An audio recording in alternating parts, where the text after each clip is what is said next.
ఇటీవల కాలంలో డిజిటల్ అరెస్టుల పేరుతో మోసాలు పెరిగాయి. దీంతో ఈ మోసాలు అరికట్టేందుకు కేంద్ర సర్కార్ ఒక కీలక నిర్ణయం తీసుకుంది. ఈ సమస్యకు పరిష్కారం సూచించే దిశగా కేంద్ర హోంమంత్రిత్వ శాఖ ఆధ్వర్యంలో ఒక అత్యున్నత కమిటీ ఏర్పాటు చేసింది. ఈ కమిటీలో వివిధ కీలక మంత్రిత్వ శాఖల ఉన్నతాధికారులు సభ్యులుగా ఉంటారు. ఇదిలా ఉంటే డిజిటల్ అరెస్టులపై సుప్రీంకోర్టు ఇటీవల సుమోటోగా విచారణ చేపట్టిన విషయం తెలుస్తుంది.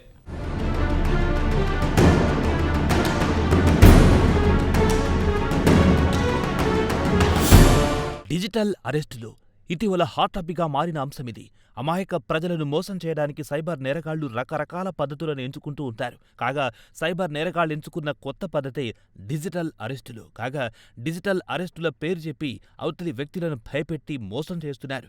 పెద్ద ఎత్తున డబ్బు కాజేస్తున్నారు. కొంతకాలం కిందట రాష్ట్రపతి ద్రౌపది ముర్ము కూడా ఇదే అంశంపై ఆందోళన వ్యక్తం చేశారు. ఈ నేపథ్యంలో డిజిటల్ అరెస్టులు యావత్ సమాజానికి పెను ప్రమాదంగా పరిణమించాయి.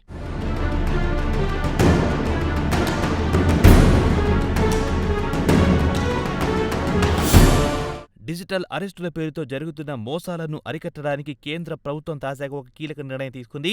ఈ సమస్యకు సంబంధించి అన్ని అంశాలను క్షుణ్ణంగా పరిశీలించడానికి ఒక అత్యున్నత స్థాయి కమిటీని ఏర్పాటు చేసింది. దీనిని high level inter departmental committee అని కూడా అంటారు. కాగా ఈ కమిటీ ఏర్పాటు గురించి సుప్రీంకోర్టుకు తాజాగా కేంద్ర ప్రభుత్వం వెల్లడించింది.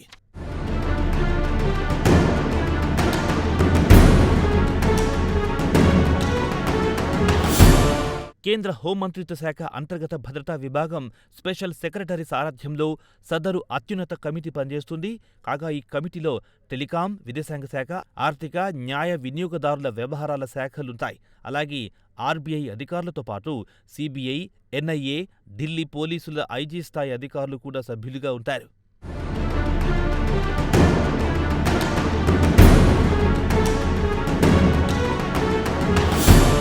ఇదిలా ఉంటే డిజిటల్ అరెస్టులపై సుప్రీంకోర్టు ఇటీవల సుమోటోగా విచారణ చేపట్టిన సంగతి తెలిసిందే.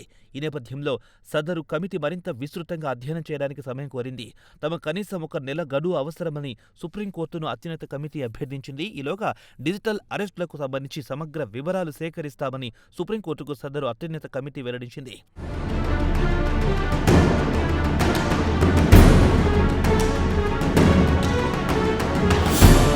ఇదిలా ఉంటే డిజిటల్ అరెస్టుల పేరుతో జరుగుతున్న మోసాలపై సుప్రీంకోర్టు ఇటీవల ఆందోళన వ్యక్తం చేసింది.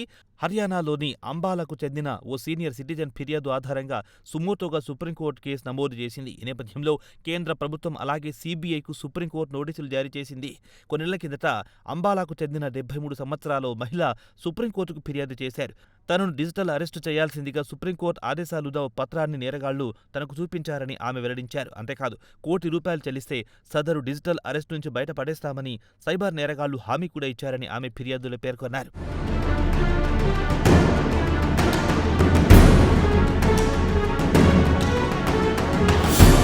కాగా న్యాయస్థానం ఆదేశాలున్నట్లు నేరగాళ్లు నకిలీ పత్రాలు సృష్టించడాన్ని సుప్రీంకోర్టు తీవ్రంగా పరిగణించింది. దీంతో సదరు ఫిర్యాదులను సుమోటోగా తీసుకుని విచారణ చేపట్టింది.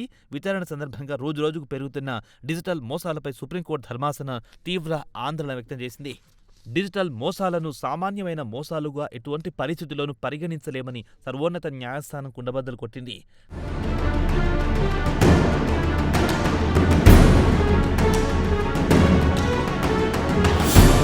కాగా ఇటీవల కాలంలో ఆన్లైన్ చోరీలు తెరమీదికొచ్చాయి. ఇంటర్నెట్ను అడ్డుపెట్టుకుని కేటుగాళ్లు ఆర్థిక నేరాలకు పాల్పడుతున్నారు.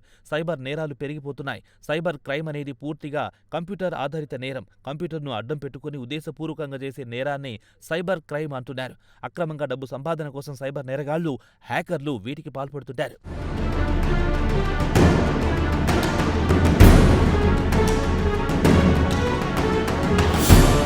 సైబర్ నేరగాళ్లు ఏ ఒక్క దేశానికి పరిమితమైన అంశం కాదు. ప్రపంచవ్యాప్తంగా అన్ని దేశాలు ఈ నేరాలతో ఇబ్బంది పడుతున్నాయి. ప్రపంచవ్యాప్తంగా కేటుగాళ్లు ఇంటర్నెట్ను ఆధారం చేసుకుని మోసాలకు పాల్పడుతున్నారు. మొత్తంగా సైబర్ నేరాలను చూసి ప్రపంచ దేశాలు వణికిపోతున్నాయి. ఏదేమైనా డిజిటల్ అరెస్టుల పేరుతో జరిగే మోసాల పట్ల జనం అప్రమత్తంగా ఉండాల్సిన సమయం వచ్చింది.